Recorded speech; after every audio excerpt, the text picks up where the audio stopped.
நாகரீகம் புரியாத பல்வேற்கு இது நாகரீகம் பொய்யான சில பேருக்கு புது நாகரீகம் புரியாத பல்வேற்கு இது நாகரீகம்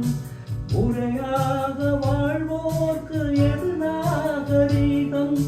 முன்னோர்கள் சொன்னார்கள் அது நாகரீகம்